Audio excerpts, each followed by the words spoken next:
안녕하세요. 금요사건 파일 디바제시카입니다. 여러분의 구독은 저에게 큰 힘이 됩니다. 사진 속의 인물은 장자연. 1980년 1월 25일 일남이녀 중 막내로 태어난 장자연 씨는 어린 시절 교통사고로 아버지를 일찍 여였지만 홀로 남은 어머니 밑에서 배우의 꿈을 키우며 자라게 됩니다. 성인이 돼서 연기학원에서 연기를 배우고 몇몇 잡지에 모델 일을 해나가면서 차근히 자신만의 커리어를 쌓아오고 있었죠. 그러던 2006년입니다. 가수 고유진 씨의 뮤직비디오 주인공으로 발탁이 되면서 본격적으로 배우의 꿈을 꾸기 시작했죠. 2005년부터 2007년 초까지 그녀를 매니지먼트했던 S씨가 기억하고 있는 그녀의 모습은 밝고 쾌활하고 동료들과도 금세 격없는 사이가 될 정도로 부침성이 좋았다고 해요. 2006년에 불의의 사고로 어머니가 돌아가시기 전까지 어머니를 살갑게 챙기는 효녀였다고 알려졌습니다. 어머니를 잃은 그 슬픔에 빠지는 것도 잠시였어요. 배우의 꿈을 꿈꾸던 그녀는 그 소속되어 있던 매니지먼트 회사 여건이 여의치 않았고 그래서 더 좋은 곳에 소속사로 옮기게 됩니다. 다행이었죠. 정말 다행이었을까요? 당시에는 작은 단역도 마다하지 않고 배우 장자연은 2009년 1월에 방영된 여러분 아마 기억하시는 분들이 있을 걸로 생각이 됩니다. 꽃보다 남자라는 드라마에 출연을 하게 되는데요. 이 악녀 삼총사 중에서 써니라는 사람의 역할을 맡으면서 인지도를 쌓아가게 되죠. 이 드라마가 굉장히 떴으니까요. 그런데 이후 드라마에서 자신의 출연분을 다 마치고 하차한 직후였던 2009년 3월 7일 오후 9시 그녀는 경기도 자택 아파트에서 목을 맨 채 사망한 상태로 친언니에 의해서 발견됩니다. 당시 이름을 막 알리기 시작한 신인 여배우의 이런 갑작스러운 자살 소식에 사람들은 안타까워하긴 했지만 한편으론 자살의 원인에 초점이 맞춰지는데요. 그녀의 사망 원인은 소속사와의 재계약 문제일 것이다. 우울증 때문이다. 아니다. 악플을 견디지 못했을 것이다. 라고 다양한 의견이 나오게 됩니다. 그런데 그러던 중 한 언론을 통해서 그녀가 사망 전 지인에게 건넸다는 자필 문서가 있다라는 것이 밝혀집니다. 그 내용은요, 그녀의 전 매니저였던 유 씨와 장자연 씨 두 사람이 현재 장자연 씨 소속사 대표 김 씨를 고소하기 위해서 함께 작성한 문서로 당시 장자연 씨의 심경 고백과 함께 그동안 소속사 대표 김 씨에게 당한 부당 대우에 대한 진술서였습니다. 장자연 씨는 소속사와 계약을 깨버리고 해지를 한 후에 회사를 옮기길 원했다고 해요. 하지만 계약 기간을 모두 채우지 못하고 해지하게 되면 위약금으로 1억 원을 물게 돼 있기 때문에 이 조항이 그녀의 발목을 잡았던 거죠. 그래서 이런 사실들을 지인에게 상담했고 전 매니저였던 유 씨와 함께 현 소속사 대표를 고소하기 위해서 진술서를 작성해 두었던 겁니다. 그런데 어떻게 하다가 이 매니저 유 씨는 이걸 공개하게 되었느냐? 자, 이게 그 자필이 들어간 어떤 문서의 일부 내용인데요. 매니저 유 씨에 따르면 장자연 씨가 사망을 한 후에 그녀의 자살에 대해서 언론에서는 평소에 우울증을 앓았답니다. 그래서 우울증 때문에 죽은 거예요. 라고 비춰지는 것이 너무도 억울했다면서 이 문서를 가족에게 전달하게 되는데요. 그러면서 이제 안타까운 사실이 알려지길 바랬겠죠. 하지만 가족의 입장에서는 이미 고인이 된 그녀가 다시 모욕을 겪게 될지도 모르는 이 내용이 담겨 있어서 유가족은 공개를 꺼려했고 그렇게 이 내용은 영원히 묻힐 뻔했습니다. 그러다가 2009년 3월 14일 KBS 뉴스에 그녀의 자필 문서가 전격 공개돼서 세상에 알려지게 되죠. 그 문서의 내용과 그녀의 사진이 같이 있는 걸 보여드릴게요. 사실 여러 가지 의혹을 품고 있는 이 사건에 대해서 심층 취재를 하던 한 KBS 기자가 있었습니다. 근데 이분이 이 장자연 씨의 기획사 사무실에서 이제 취재차 방문을 했는데 별 성과 없이 돌아가려던 그 순간 문 앞에 놓여있던 쓰레기 봉투 속에 찢겨진 종이가 있는 것을 발견했고 그 초반의 내용이 저는 힘없는 여배우입니다 라고 시작하는 것을 보았다고 해요. 그래서 기자가 쓰레기통을 뒤져서 남은 조각들을 모았고 이것은 장자연 씨가 자살하기 전 A4 용지 4장 분량에 달하는 자필로 적은 내용이라는 것이 밝혀집니다. 이 문서 안에는요, 그동안 그녀가 소속사로부터 요구받아왔던 것들, 예를 들어 룸사롱에 가서 술 접대를 하는 것, 또는 성상납을 강요받았다라는 것, 또한 소속사 대표로부터 주기적인 폭행에 시달려 왔다라는 아주 충격적인 내용이 담겨 있었어요. 그리고 이건 큰 국민적인 논란의 시작이 되었죠. 이 내용에 따르면요, 모 감독이 태국에 골프를 치러 가는데 술과 골프 접대를 요구받았다. 룸사롱에서 술을 따르게 하는 접대를 시켰다라는 진술들이었고요. 그녀는 이런 일이 계속 반복되면서 이 스트레스로 인해서 정신과 치료를 받고 있는 부분까지 나옵니다. 그런데요, 이것뿐만이 아닙니다. 술 접대뿐만이 아니라 접대 상대에게 잠자리까지 강요받았으며 방 안에 가둬진 채 손과 페트병으로 머리를 수없이 맞았고 협박 문자와 욕설에 시달려온 부분도 들어있었습니다.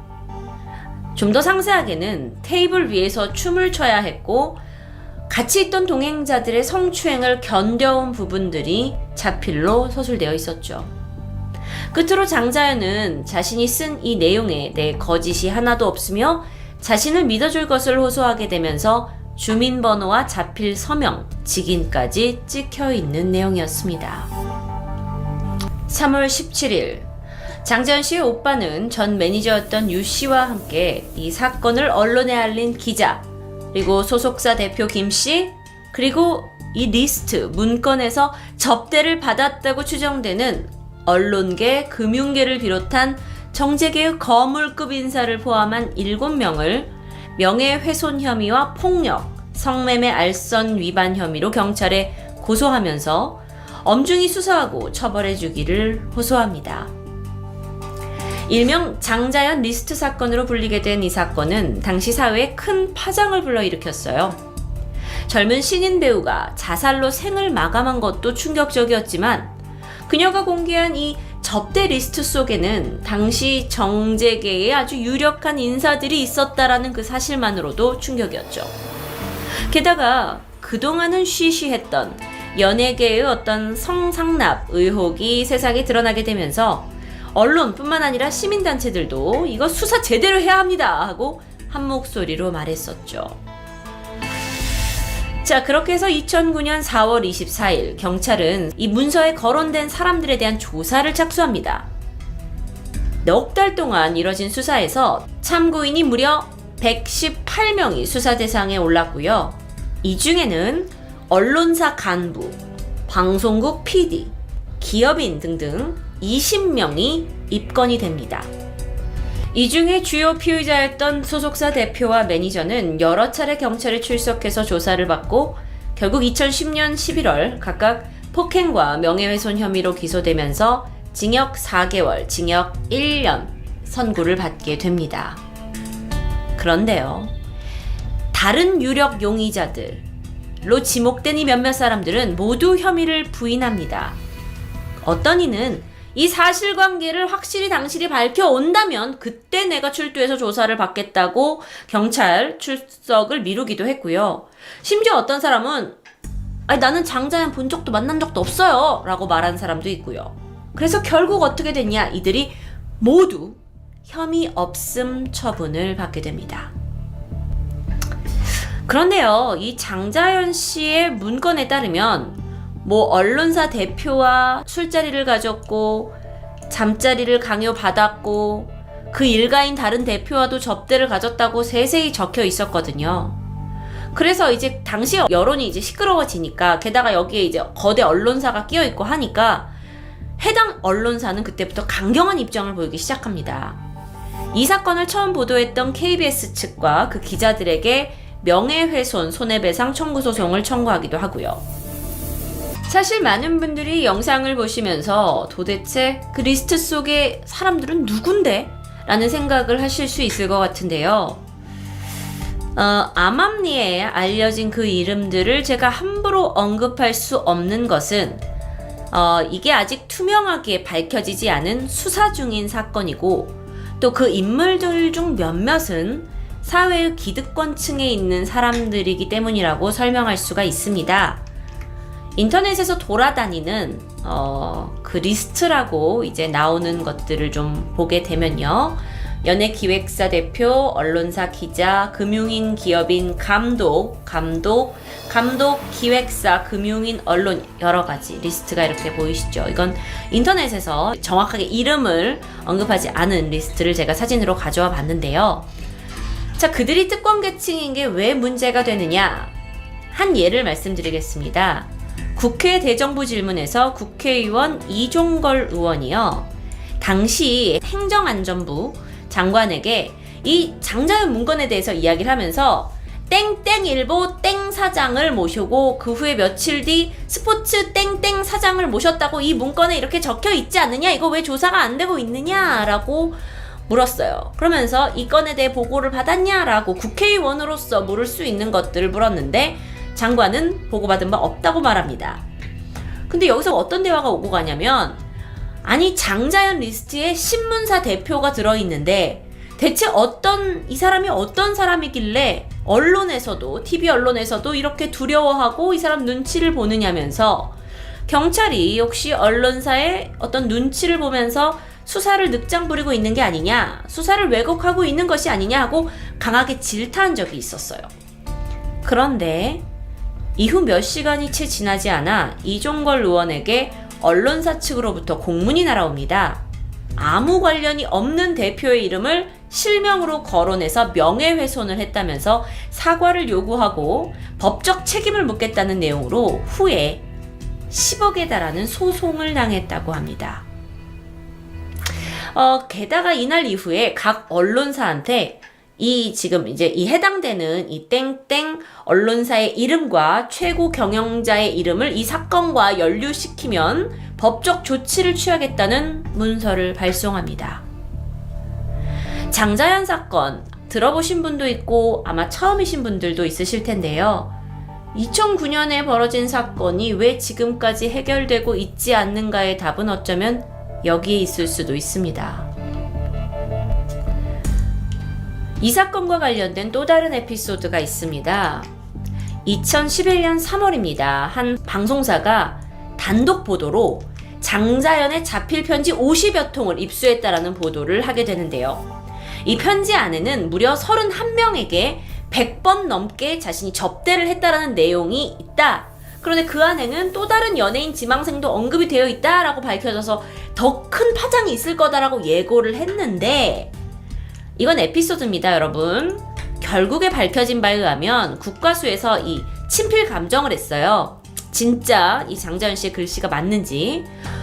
그런데 밝혀진 게 뭐냐면 이건 당시 교도소에 복역 중이던 전 씨. 이 전 씨의 위작이라는 판정이 나옵니다. 그러니까 그가 교도소에서 이거를 장자연 글씨체를 이렇게 써서 나온 거라는 결론이 나온 거죠. 이거 참 이상한 사건이었는데 이에 대해 다시 SBS 그것이 알고 싶다에서는 아니 이게 분량이 230페이지나 된다. 그런데 이게 어떻게 230페이지를 다 위작으로 만들 수 있냐라는 내용을 내보내긴 했지만 결국에는 교도소에 있는 전 씨라는 사람과 그리고 장자연 씨가 어떻게 만남이 있을 수 있었는가에 대한 기사가 나오면서 결국 그는 위조죄로 징역 8개월을 받게 되죠. 에피소드로 끝나게 됩니다. 사건이 발생한 지 10년이 지났지만 이 장자연 씨의 죽음을 두고는 많은 사람들이 의문을 품고 있고 제대로 된 수사를 기대하는 목소리가 계속해서 제기되었습니다. 그러면서 2013년 4월에는요. 이 사건을 모티브로 한 영화 놀이개 포스터 보여드릴게요. 이 놀이개라는 영화까지 제작이 되었죠. 저도 사실 몰랐던 영화인데요. 마동석 씨가 주연을 맡았고 이 내용은 장자연 씨 이야기를 모티브로 하고 있다고 해요. 하지만요, 여러분.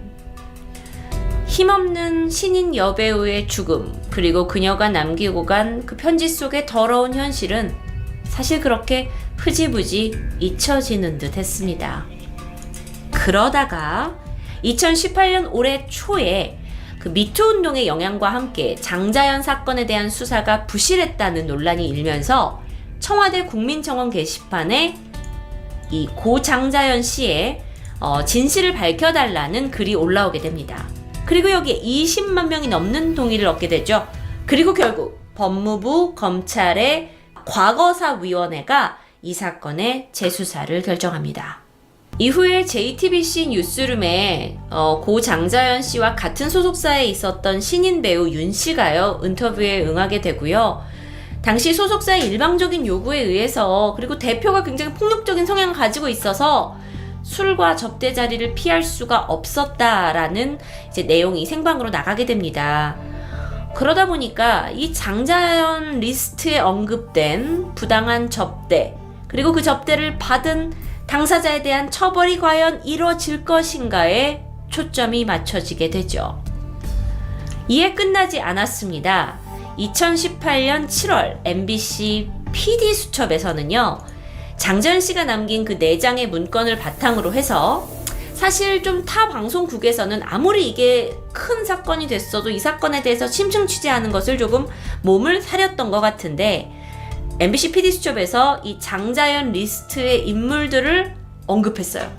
그리고 그 실명까지 대거 공개하게 되면서 다시 이 사건은 수면 위에 오르게 됩니다.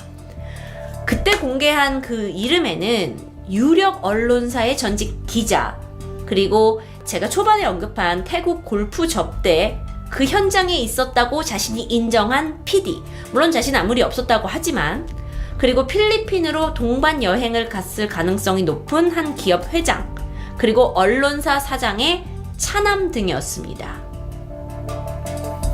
그 직위만으로도 그동안 왜 장자연의 사건 수사가 그토록 축소되고 은폐되었는지를 조금은 알 수 있는 부분이겠죠. 현재 대검찰청 진상조사단에 따르면 장자연 씨가 사망 당일 보통 이제 자택을 수색을 하잖아요. 압수수색을 하는데 이게 몇 시간이 걸린다고 해요. 당시에는 뭐 한두 시간밖에 걸리지 않았고 그 범위 또한 침실만이었다고 해요. 그래서 중요한 단서로 남을 수 있는 어떤 자필의 메모, 명함, 주변에 떨어져 있는 뭐 이 사람이 갖고 있던 명함 같은 건 압수가 되지 않았어요. 그러니까 핵심 증거를 놓쳤을 수도 있죠. 특히나 마지막 개인 기록이 담겨 있을 수도 있는 SNS에 대한 수사가 진행되지 않았다고 해요. 수사 기록에 장자연 씨의 통화 기록 원본 파일도 첨부되어 있지 않았고요. 그래서 결국 당시 수사에 좀 미진함이 있었던 것을 인정하게 됩니다. 하지만요, 이 수사가 진행되면서 글쎄요, 워낙 여기 수사의 핵심인 명단 속의 인물들이 이 사회의 두터운 권력층에 속한 사람들이기에 앞으로 정말 추악한 진실이 투명하게 밝혀지고 장자연 씨의 한이 풀릴지는 계속 지켜봐야 할 것 같은데요. 장자연 리스트 사건, 접대를 한 사람은 있지만 접대를 받은 사람은 없다고 하는 사건입니다. 그녀가 남긴 문서에는 아주 안타까운 사연이 있었어요. 돌아가신 어머니 기일까지도 자신은 접대를 나가야 했다면서 괴로움을 토로하고 있었는데요. 11년 전에 발생한 한 힘없는 여배우가 남긴 비극적인 사건. 앞으로 철저한 재조사를 통해서 이 사건의 진실이 규명되기를 바라면서 여러분도 함께 그 과정을 주시해 주시기를 부탁드립니다. 금요사건 파일 디바제시카였습니다.